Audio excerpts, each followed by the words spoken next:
Less than a kilometer away, southeast. The worlds drifted down through the canopy, and Falagrim Feelhammer nodded in the direction of two scouts awaiting his instructions. The pair headed off in the direction indicated, their shrouded forms soon vanishing into the murky gloom of the undergrowth. The dwarf that was reporting from above floated down, his boots scraping over the exposed roots and stone nearby. "The Watchers were right," he said. "Demis are getting started early this year. There are more signs of raiding all over this side of the neck." "What about you three?" Falagrim's gaze turned to the others standing nearby. "Weather's been normal," one adorned in a grey robe said. "Plants and animals we've seen don't look sick." "Nothing in the soil," said another in plate mail. "Doesn't seem like anything's changed at all." "Then why the hell are they so frisky out there?" Falagrim grumbled. "This is all out of season." "Good time to rebel," the robed dwarf ventured. "Bugbears'll be swollen with their whelps about now, so the gobs might have taken advantage of it. Little shits are too cowardly for that." "Maybe a hero popped up?" Falagrim spat noisily to the side. That was the last thing that they wanted. "Should we scry ahead?" the robed dwarf asked. "No, let our scouts do their work," he told him.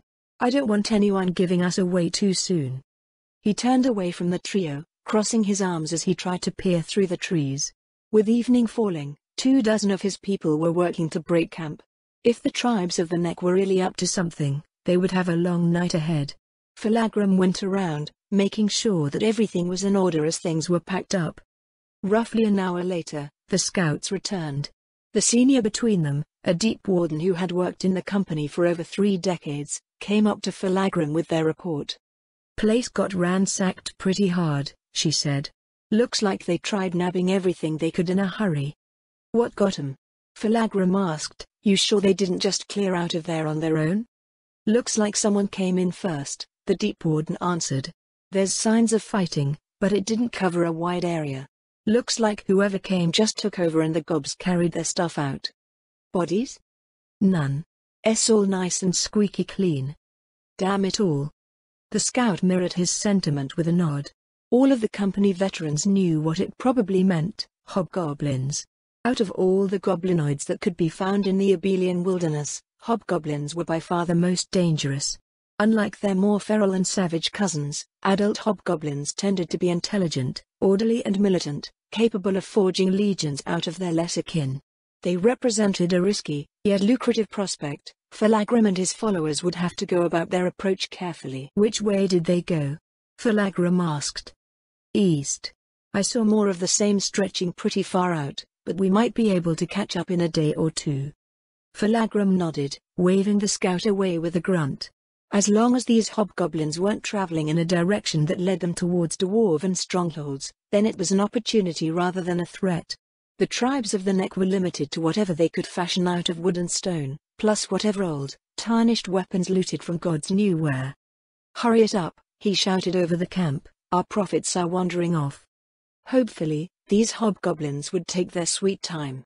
He didn't feel like chasing them halfway to the slain theocracy. 15 minutes later, they were ready to go. 2 cargo beds were shouldered by 4 dwarves each, while those remaining formed into an escort. There were 100,000 trails through the wilderness, but none were suited for wagons. There were certainly no roads. Everything was carried by foot or flown if it was worth it. Falagrim nodded to the scouts in the front of their procession, and they slowly headed off. After they were well on their way, Falagrim turned to speak to the cleric walking beside him. "Agony," he asked, "when's the last time we had hobgoblins?" 20 years ago? She answered. "Ba'awin was able to put our hall to good use." "Could have been better," Falagrim muttered. Their idiot general thought it was a good idea to head south and end that pretty little bit of business. "That's how it always ends," Agni said. "They always get a big head after a couple 100,000. Greedy humans won't even let us run salvage," Falagrim grumbled. "Well, we are basically arming their enemies." "Humph," Falagrim snorted dismissively. "It's no different than anything else. Sell a beastman some tools and none of their neighbors complain that you're helping out their enemy. It's humans that are all messed up in the head. They only whine at you if they think they have something to lose from what you're doing." Falagrim's thoughts turned dark as he thought about the humans in the nation to the south. They had strict laws, traded slaves and were fiercely protective of their borders, just like his own people. Despite these similarities, the Dark Dwarves had been branded as evil by the Theocracy's leadership sometime in the past 2 centuries due to the Theocracy's tendency to pick fights with their non-human neighbors. Since the dwarves sold said neighbors with equipment, they had ended up at odds with one another. The human nation had the penchant for directing their fervently religious nation against what their leadership saw as inconveniences at any particular time, turning popular support in favor of whatever their militant aspirations entailed. Rumor has it that it had recently happened to the nearby elf nation in the Great Forest of Evancer, who had been the Theocracy's longtime allies up to that point, and war had broken out. The insufferable Nypheres should have known better. Untrustworthy, chaotic, short-sighted and selfish, the calling cards of a short-lived race. Falagram considered humans no better than the demi-humans of the wilderness, and often much worse. They came upon the remains of the goblin camp, and it looked exactly as the scouts had described. The loose ring of crude hovels was abandoned, everything useful stripped away. A conspicuously large gap in the undergrowth to the east marked where the former residents had been marched off towards. Falagram wrinkled his nose at the lingering stench. That was the worst part of doing business in the neck. "Hey," he called out to no one in particular, "how many hobs was this?" "By the prince," someone answered, "at least 4, no more than 6. Most of the tracks are from gobs." "Any sign of different raiding parties working in the area?" "Hard to tell so far. We could fly someone up to take another look." "Do it," Falagram told him, then turned towards 2 scouts at the edge of the abandoned camp. "You and you, follow that fresh trail east. We'll be right behind you." They moved according to his orders, and Falagram watched one of the company's mages send a scout up with a fly spell. The dwarves carrying the cargo litters set down their burdens, massaging their shoulders. "There's something big to the south," the scout said after he floated back down, 20 kilometers. "Main body of the goblin army, or one of them at least." "How many?" "By the fire smoke," the scout replied, "more than a few thousand. Depends what they're made of. If it's mostly gobs like this group that came through here, could be up to 50,000. "When did that even happen?" "It clearly didn't start out in this part of the neck, else the Watchers would have reported it far earlier. Maybe a tribe had been pushed out of the hills in the west." "Let's stay clear of that for now," Falagram said. "We'll catch up to these outriders and make sure they know we're around." The dwarves moved eastwards again.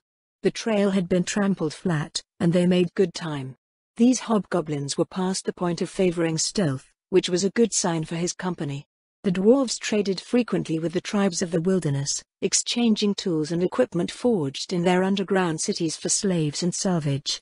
Everyone knew who they were, and how things worked. Still, the Demis got a bit too frisky sometimes, so it was better to ensure that there would be no unwelcome surprises before approaching a large number of them. "If this gets as good as the last time," Agni said from beside him, "no one will be able to keep you from going back." "Ha!" Falagram barked a mirthless laugh. "That ain't how it works, and you know it." "I do," Agni's voice grated, "and everyone still knows it's a sham. One good push and you'll blow this entire farce apart." Falagram snorted, the steel rings binding his braided beard glimmering in the fading light that slashed down through the trees. Agni was a devout cleric that served the god of the forge and stood steadfast in her beliefs. Unlike her sister Ba'awin, however, she was absolutely terrible when it came to politics and intrigue. She wasn't exactly naive, it was more that she adamantly insisted on walking down her narrow path, and Falagram supposed that was what a cleric was supposed to do. "All that matters is this tattoo," he pointed at his scalp. "The other princes can make as big a deal out of it as they see fit to keep things as they are." Ba'awin must have an answer for that after so long. "Ba'awin's hands are probably full just keeping the clan running," Falagram replied.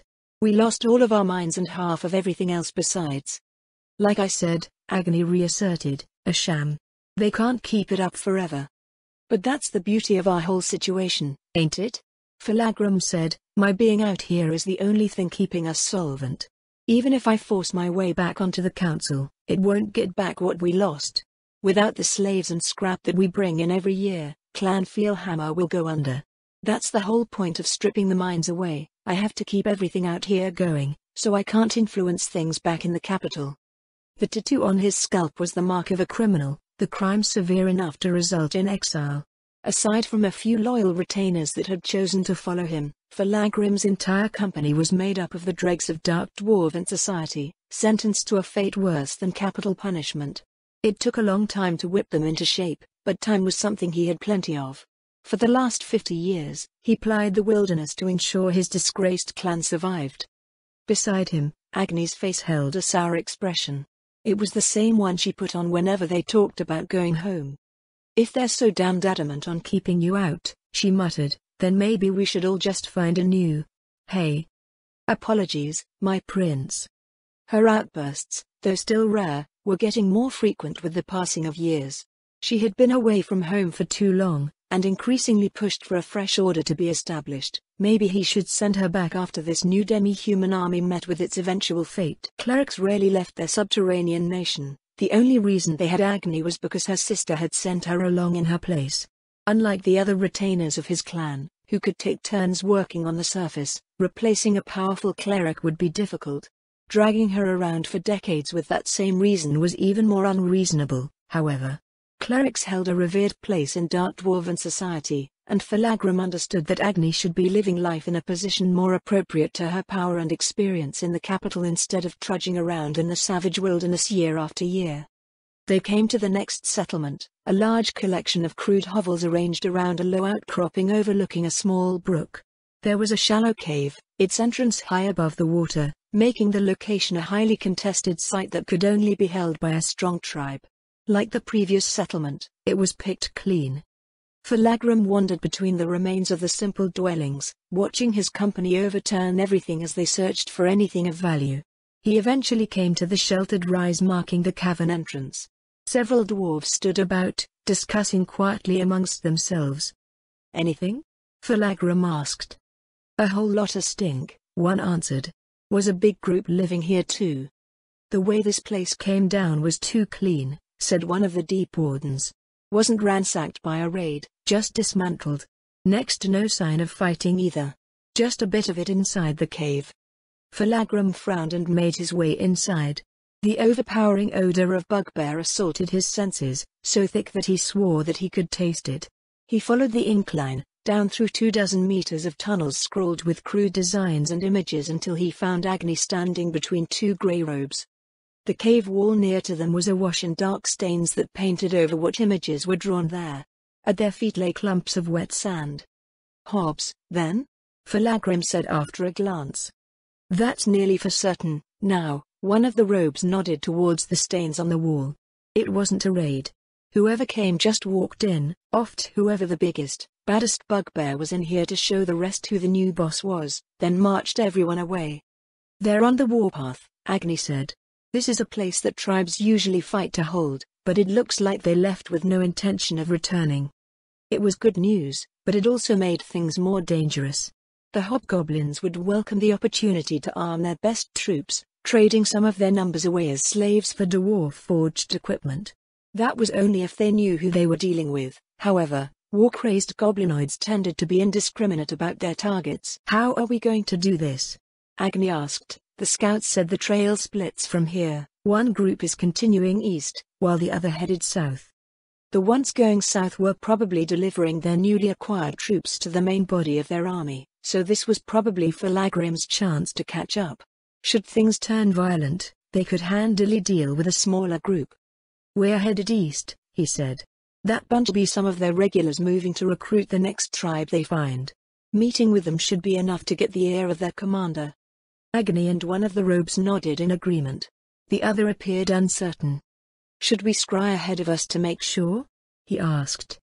Falagrim's frown deepened, and the other grey robe cleared his throat. "He just came on with us this season," he explained. "The kid has some divination spells, and he's been looking to earn his keep." "You think I don't know that?" "Apologies, my prince." Why they had been cast out, who their enemies were, and of what use they could be, Falagrim knew the circumstances of every single man and woman that came under his employ. One would have to be foolhardy beyond imagination to not possess that knowledge when leading a band of dwarven exiles. Falagrim turned to the other robe. "Do you have spells that prevent your scrying from being detected?" "No." Falagrim narrowed his eyes. He of course knew exactly what the mage was capable of, but the mage himself seemed entirely oblivious to the purpose of his question. The fact that someone was a magic caster always added value to an individual, but Falagrim thought that he should maybe have this one killed before he did something terminally idiotic. There are a couple million gobs in the neck, Falagrim told him, probably more. It's pretty much guaranteed that there are at least a few mystics out there that can look back if we scry them. If you're extra lucky, one will have a spell that will blow up in your face. Keep that in mind, Peeper. Peeper? How do you think you got that? Falagrim pointed to the brand on his forehead. If you somehow haven't figured it out yet, you went and saw something you shouldn't have back home, and you were too stupid to cover your tracks. The young dwarf looked down at the ground, unable to answer. Falagrim turned to address the other grey robe. Make sure his tent is outside of the camp from now on, he told him, just in case he decides to get himself killed anyways. Visions of tormented, burning souls drove QRS out of his nightmares, and their screams clung to his waking mind. The woody scent of campfire smoke drifted through his tent flap, and his insides churned. He crawled out into the misty morning gloom, looking for a place to empty his stomach. Dad? QRS looked up after retching painfully. Leela stood behind him, looking on worriedly. I'm fine, he told her. Go back to what you were doing. Dad's going to take a walk. Leaning heavily against the tree he had ended up against, QRS watched as his daughter returned to sit by the fire with several other villagers. She picked up what he thought was his chainmail armor and started scrubbing it. When did she learn how to do that? It had been charred and fused to his flesh from the battle at the ford, and he couldn't bear the stench of it. Apparently, his daughter was trying to make it wearable again. Suppressing a frown, he turned away and wandered off through the camp. His memories were hazy after the battle, but he knew that they remained sealed within somewhere. Nightmares plagued him in his slumber, recollections of horror that scattered beyond his reach upon waking. Others told him what had happened, how he had defiantly stood against Yaldabaoth at the ford, strong and proud. He didn't feel strong nor proud, however, and a nagging sensation quietly insisted that he was utterly powerless. But the others didn't see it that way. QRS had stood against the demon god, buying time for those who managed to escape. Some gnolls had found him in the woods, lying burnt and battered between the roots of an old, gnarled tree. It appeared that none of the survivors actually witnessed whatever happened at the end, but surmised that, since Yaldabaoth had not come after them, QRS had done something worthy of legend. QRS himself couldn't recall. He remembered fighting the scaled fiends and being mocked by Yaldabaoth. He remembered Rag being tormented and run down, but he could not remember anything after that. A feat worthy of legend? No, it was impossible. If QRS was a legendary figure, then Yaldabaoth was a demon god who made the legends paltry by comparison. What insidious evil was he up to now? According to all whom he had spoken to regarding the matter, the fiends had stopped pursuing them shortly after the battle and were not seen since. The refugees kept running despite this, until a large group of them eventually stopped at the confluence of two small rivers somewhere across the neck. Every day, more stragglers found them or were found by the gnolls patrolling and raiding the surrounding lands. Leela was the only member of his family present in the camp, and she had been separated from the rest of their family during the panicked flight into the neck. Hopefully, they would be amongst the survivors that were still trickling in. So far, of the 7,000 of QRS people present at the Battle of the Ford, only 2,000 remained. The gnolls fared little better. Given the number of prisoners that had potentially been taken, the real reason Yaldabaoth had let them flee might have been that the minions he had brought with him were tied up moving their new acquisitions. They were just being driven forward, and the demons god's forces would move to collect them at their leisure, yet moving forward was all they could do. QRS. Zrol's voice sounded to his right, and QRS turned from his brooding to see the hobgoblin officer marching up smartly towards him with an attachment of troops in tow. The goblin army had only grown ever since they left the ford, their teeming numbers now dwarfing the survivors from the west. QRS slowed his pace, and Zrol fell into line beside him. "It's good to see you up and about," he said. "How are you feeling now?" "Like shit," QRS replied. "That's great," Zrol nodded. "Was he even listening?" "The council's been waiting on you to make a few crucial decisions. We also have guests of a sort that showed up today." "Guests?" "Dark dwarves. It's amazing how they just pop up whenever there's profit to be made. Some gnolls escorted them in just now. QRS supposed he should show himself. Despite all that had happened, he was still the leader of his people and was treated as part of their strange alliance's leadership. Even with the swelling numbers of the goblin army, his personal strength was still one of the refugees' greatest assets and helped to ensure that his people's needs and voices remained strong in the makeshift council that had formed in the past few days. Nodding his thanks to Zroll, he split off and headed further into the camp, towards a large tent stitched out of hides roughly 100 meters from the shore of one of the nearby rivers. In a clearing along the shore was the familiar sight of dark dwarves peddling their wares in the midst of several dozen of their customers, hobgoblin officers and tribal representatives sent to bargain on their respective people's behalf. Upon closer inspection, he found a long line of slaves already chained to be led away. They were mostly made up of bugbears, though there were quite a few goblins as well. Despite Avad sharing with him the advantages that came with being part of a goblin army, it was a strict and tough life for its members. Those who couldn't maintain order and discipline ended up as fodder, or slaves, in this case. Any infighting and undesirable behavior just resulted in more commodities to trade for valuable equipment. Closer to the wares being displayed was a naked dwarf, who was also chained. QRS frowned down at the odd sight. "What's going on with this one?" he asked. "Huh?" One of the dwarves behind the tables looked up. "Oh, him. Just meat, I guess. How did that happen?" "Magic caster that got too curious," the dwarf told him. "Scried the wrong person, and whatever defensive spell he triggered turned him into a drooling invalid. Guess it could be worse, at least we can still sell him off as a meal, eh?" The naked dwarf on display didn't even flinch at the words, empty eyes staring at some sight unseen to anyone else. QRS had never tasted dwarf before, but the squat and hairy thing looked rather unappetizing. He left the stands and entered the nearby pavilion. Within, several familiar faces greeted him. "QRS," Avad said, "good timing." He scanned the spacious interior, which lacked any furnishing save for a central brazier. Around it, Zvrith and several Gnoll alphas were present, as was Avad and a few of her officers. Several of his chiefs and elders nodded in greeting as his gaze passed over them. "Zroll said you were trying to make up your minds about something," QRS said. "More like a few somethings," Avad replied. "Most importantly, how long we should stay here, and where to go when we finally move. These dwarves popping up makes it tempting to stick around for a few shipments. We have a lot of troops to arm." A lot was decidedly an understatement. In the time since the battle with Yaldabaoth, the goblin army had grown at an astonishing rate. The 4 hobgoblins that had escaped with him had rallied an army of 75,000 in less than 2 weeks. Avad described it quite simply, that they were just going around collecting new recruits, but QRS couldn't quite wrap his head around how exactly they had found so many in such a short time. As the hobgoblin general, she had promoted herself after her burgeoning army had grown past a certain point, had promised. The troops were trained, churning out all manner of soldiers.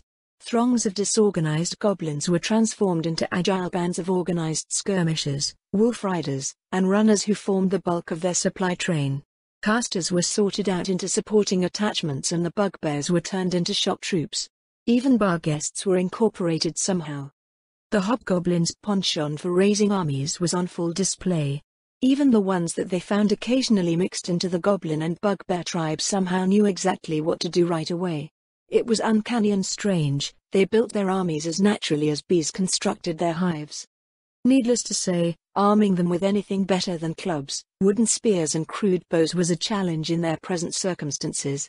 The remaining survivors of QRS people could only do so much, so the arrival of the Dark Dwarves provided a compelling reason to stay put. Doing so would also allow more refugees out in the forest to make their way to the camp, increasing the possibility of the rest of his family appearing.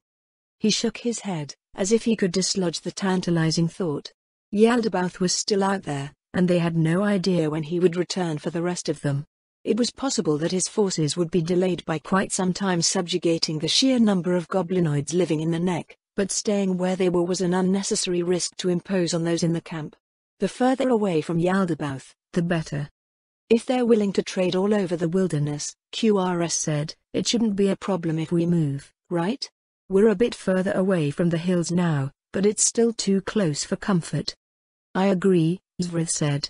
These fiends can fly, and the forest impedes many. If Yaldabaoth strikes us here, those without the skills to traverse the terrain quickly will be unable to escape. If we're to arrange something with the dwarves, Avad said, it would probably have to be at our next pit stop. We haven't even decided where we're going from here yet. How far have we scouted? About 50 kilometers in every eastward direction, Zvrith told him. The river we're camping on flows down to the southeast, and would be the most convenient way to follow. It might sound nice, Avad said, but we have some tales from the locals that make it seem like a bad idea. Tales? QRS furrowed his brow.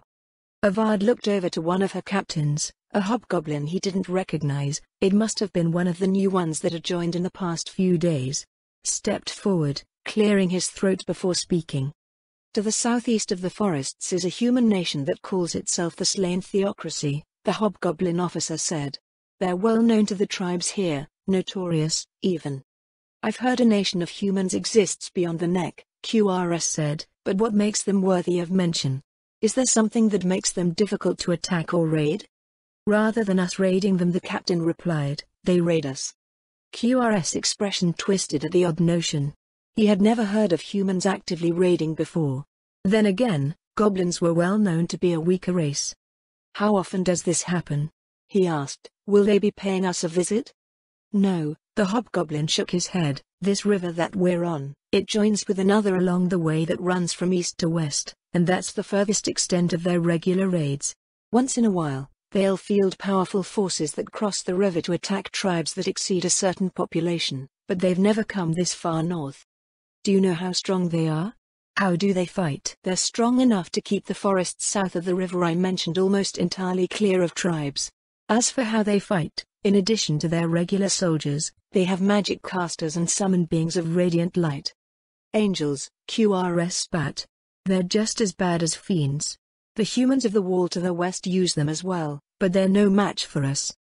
Still, QRS words did not seem to affect the hobgoblin either way. The land beyond is an open plain. There are no forests to call home to speak of. It's not a place for any of our peoples, so heading in that direction would only invite fruitless conflict. If this Yaldabaoth is as close as you newcomers say, stopping to fight here would only invite more problems. There didn't seem to be anything to debate when it came to following the river. If it led to nowhere useful, then there was no reason to head in that direction. Then where's the next source of water? QRS asked. I wouldn't be surprised if we had 100,000 goblins by the time we leave this place, so we'll have to figure out where to go before we move. Beyond the neck to the east is an arid plain, Zvrith said. My scouts have only viewed it from the forest, but it appears to run from north to south following a broad river valley. Another plain, QRS blew out an annoyed breath. Don't tell me there are even more humans in that direction. There is no sign of anyone there that we have seen, Zvrith said. No buildings or any other sign of settlement. Animals roam the plain in small herds and, by all appearances, they are undisturbed by nomadic peoples. That sounds not right. QRS frowned. There must be someone there, or something. What about magical beasts or monsters? It's possible the nearby mountains might have predators that fly down to feed there, Zvrith mused. This would explain why the herds remain small with few visible predators. Giant eagles, or griffins, perhaps? He would take giant eagles or griffins over Yaldabaoth any day. They were manageable with parties of experienced hunters and would yield valuable materials. To a clear course to the next major river, QRS muttered, this sounds too good to be true. It is what it is, Zvrith shrugged. On the opposite slope of the valley is a lush forest, leading a range of mountains that stretches along the plain. I doubt that such ideal territory would be left uninhabited. It still sounds promising, QRS said, but let's hold that thought, for now. Is there anywhere else we can go? All routes east lead to the same valley, Zvrith replied. If this human nation lies to the south, then we should distance ourselves from it by heading northeast. We can go follow the river here north for a time, then go east as far as the forest allows us. What about just going north? The border ranges continue eastward, barring our path. It's possible that they intersect with the range to the east. This sounds very much like we're being cornered, Avad said. Mountains to the north, mountains to the east, this slain theocracy with its inhospitable lands to the south, and Yaldabaoth in the west. driving us before him. The groups of council members started to converse between themselves, speaking in low voices. QRS, however, did not believe that there was much to discuss. "We can continue running east," QRS told them, "head south and fight a war with humans to no gain, or stay here and wait for Yaldabaoth to come and pick us up. Unless someone can offer us another option, these are what we have to choose from, whether we like them or not." "Then I say east," Zvrith yipped. "The way is clear and the lands ahead bountiful. The mountains in the east may not be as much of a hindrance as they appear. As we scout ahead, new ways forward will be made known to us." "As suspicious as it seems," Avad said, "east appears to be the only way. It'll take a few days for us to get all the gobs organized and ready to move." "East it is, then," QRS nodded. "Let's get some scouts out there while the rest of us prepare to move." 2 days passed before preparations approached completion. Rather than moving en masse, the hobgoblins had devised a scheme where the army was divided into groups that were staggered to reuse the camp locations of those moving ahead of them. It saved time for other activities and reduced the area required to support each camp. Since each location would be used for a week or more, it allowed the Dark Dwarves to continue reliably delivering their shipments of highly sought-after equipment. In addition to sending scouts to see what lay far ahead of them, many were also deployed to trail behind. They served 2 purposes: to keep an eye out for Yaldabaoth's forces should they move east again, and to point any additional stray refugees that they came across in the direction of the new camps. They afforded themselves a conservative pace, allowing continued efforts to equip and train the army at each stop. After 3 days, the lead group found itself at the edge of the aforementioned eastern plain. Under clear, blue skies, the wind swept north through the expanse of tall grass. There was no sign of the herd animals that had been described, though this was most likely because they had sent hunters ahead to collect food before the main body of refugees scared it all away. QRS stood at the edge of the thinning woods with Zvrith, gazing out across at the valley. He eyed the forests on the opposite slope, wondering what awaited them there. "I knew there would be something like this in advance," QRS said, "but it looks terrible now that it's in front of me. It's too dry and exposed, if Yaldabaoth attacks us while we cross." "If we pick up our pace," Zvrith said, "we should be able to reach the river in a single day. The people will have plenty of time to rest in the forests beyond while we search for a way forward." "As long as nothing is waiting for us in that forest," QRS said. "How far have your scouts gone?" "They've reached the river," Zvrith replied, "and are currently looking for a suitable ford. The waters in the southern half run wide and deep, so we've focused our efforts northwards. The scouts who have swum across to investigate the forests will take some time to return, but those who followed the river should be back by tonight." QRS knew that hunters were quick, even when exploring, but gnolls moved at a ridiculous pace. Their prowess as natural hunters gave them a tremendous advantage in their current circumstances. If it wasn't for the need to band together for mutual survival, they'd have been hundreds of kilometers away already. "One more day in the forest, then?" "Yes," Zvrith nodded. "We can head north through the forest along the plain for that long, but I fear that going further north may draw us into unnecessary conflicts with those living in the border ranges." "Have you received any reports of what lives there?" "I've instructed my scouts to stay out of the foothills to the north," Zvrith said, "but it appears similar to our old homes from a distance. I cannot imagine that no one lives there." He guessed it would be a waste of time and energy to investigate. Though 3 weeks had passed since the battle at the ford, they had only traveled a short distance, 2 or 3 days for an unimpeded raiding party, at most. They needed to put more space between themselves and Yaldabaoth, or he could potentially descend upon them with little time to prepare. "As long as they don't get in our way," QRS said, "I guess I don't care. I was afraid that we'd find more of Yaldabaoth's minions throughout the wilderness, or maybe even another demon god. It doesn't seem like it now, so I'm just happy we're getting further and further away from Yaldabaoth's base." "This is true," Zvrith said, "but midsummer approaches. We will need to find a place where we can make preparations to overwinter." QRS looked across the plain to the forests again. At last count, they numbered 95,000 in total, with 90,000 assorted goblinoids and 2,000 gnolls. Despite the unprecedented number, to QRS, anyways, forests across the next river stretched all along the foothills and seemed more than large enough to spread out in and spend the winter. Still, They would need to find out who lived there and whether they could be reasoned with, or whether they would need to be pushed out. They parted ways to attend to their own tasks, and the day's travel was unmarked by anything of note. The refugees looked less haggard now, the long rest without further attacks affording them the opportunity to regain themselves. Their lighter expressions as they made their way matched his own sentiments. The further away they got from Yaldabaoth and his ilk, the less there was to worry about. Null scouts started to arrive at their next campsite by the evening and, before dawn, the council met to discuss their findings. The forests show signs of old habitation, Zvrith told them from her place around the brazier. Settlements sunken into the earth, rotted away by time. Broken stone towers, traces of old roads. Both on the opposite shore and within the forest.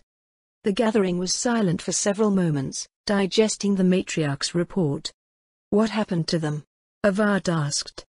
My people have no sense for this unnatural construction, Zvrith replied. What we could tell from them was that they were broken and burned. Also, undead were seen stalking the ruins. Great, QRS sighed. Our nice little forest turned out to be a haunted forest. How bad is it? The villages are sparse, Zvrith said, and the undead appear to stay near them. The scouts did not investigate closely, but the types of undead reported were mostly weak, skeletons, zombies, ghouls and several types of undead beasts. Nothing we can't handle then, Avad said with a grunt. We can make a sweep of the forest, then contain and suppress each of these ruins. My soldiers will benefit from the practice. He heard a few of the elders beside him sigh in relief. Despite violence and bloodshed being a common thing in the Abelian Hills, the undead were an uncommon problem. Dealing with them was not something one usually looked forward to, regardless of how weak or strong they were. What about crossings? QRS asked. We still have a river in the way. Two smaller rivers form into the larger one in the upper third of the plain, Zvrith said, but they cannot be crossed until further upstream. We'll have to camp at one river crossing, then the other. The distance is too great for these groups to traverse in a single day. At least we'll be stopping by water, QRS said. There's still no sign of threats on the plains? We've spotted grassland predators, but they are well within each camp's ability to deal with should they grow brave enough to attack. It is more likely that they will be hunted down for food if they remain close to our path. The fact that undead infested the forest explained why there appeared to be no inhabitants, but was it enough reason for the plains to be absent of inhabitants as well?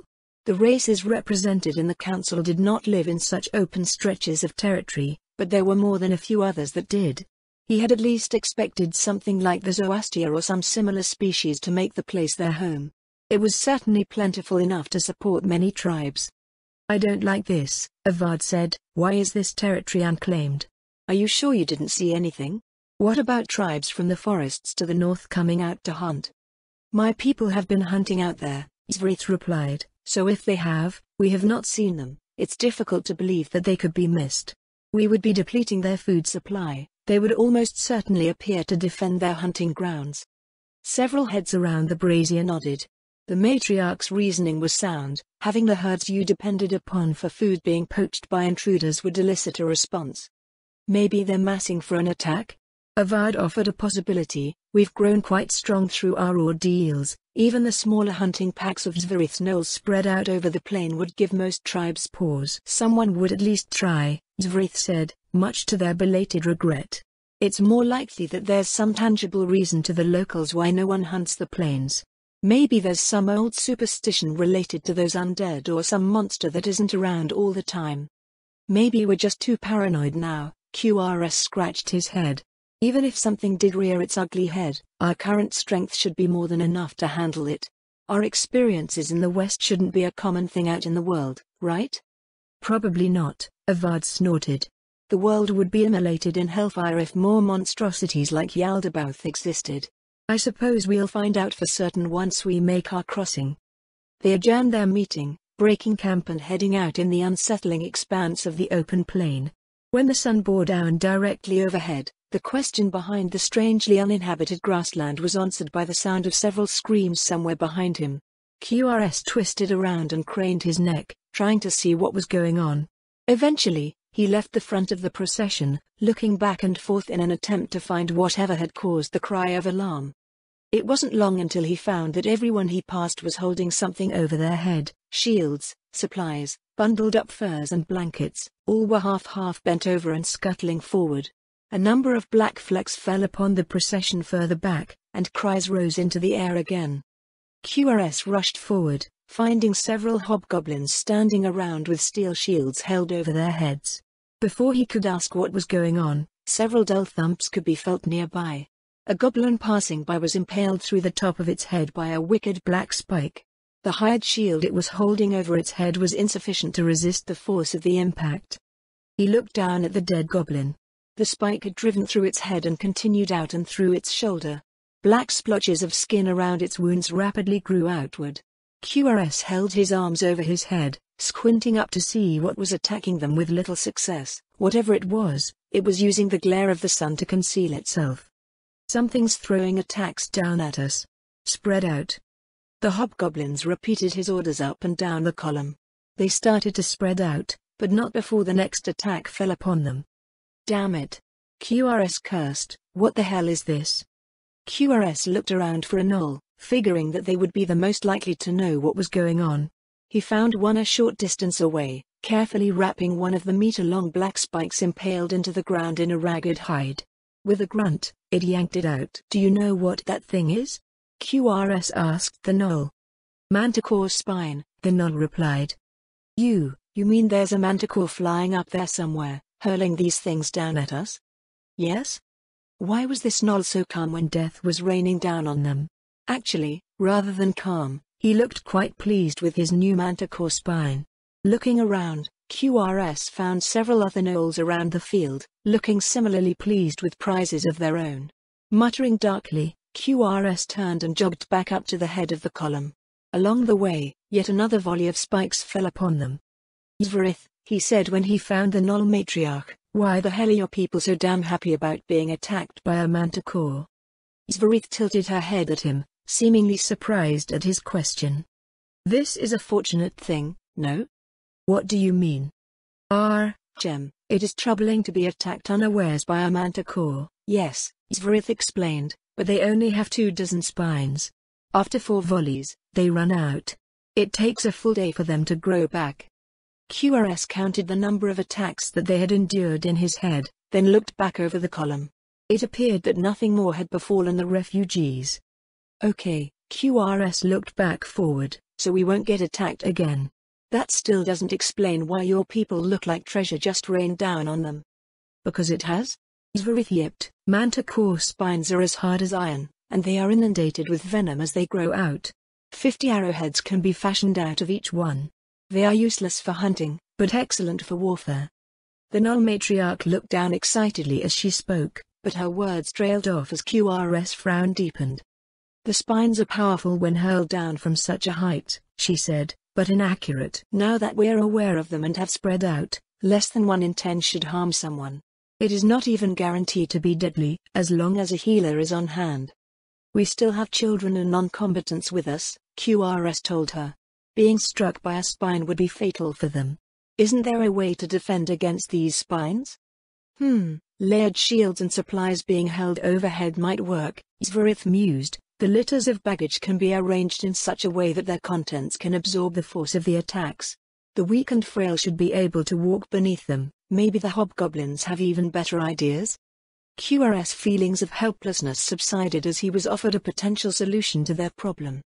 "I guess we'll have to warn the other groups coming up behind us to prepare," he said, then paused for a moment. "By the way, did you know that this was manticore territory?" "You worry too much," Zverith smirked. "Manticores make their lairs in high places and take their prey back with them to feed. With how plentiful the game is here, it would probably be able to bring back a week's worth of food in a day. That is why we did not spot it, and that is why we noted nothing amiss. The grasses here are tall enough to conceal any spines stuck in the ground, and the chance of accidentally stumbling upon them in this vast plain is tremendously low. I'm sure the scouts will be sniffing around for them now, though, in hopes that they find materials for arrowheads. I don't understand how your people can take this sort of thing in stride like this." Unlike Yaldabaoth and his fiends, Zverith told him, "Manticores are a natural part of our world. We understand that our place may go from hunted to hunted and back again, and accept what that means. They have long existed in the mountains above our homes, and to see a familiar old enemy is as good as seeing an old friend in these times, especially when they come bearing such valuable gifts.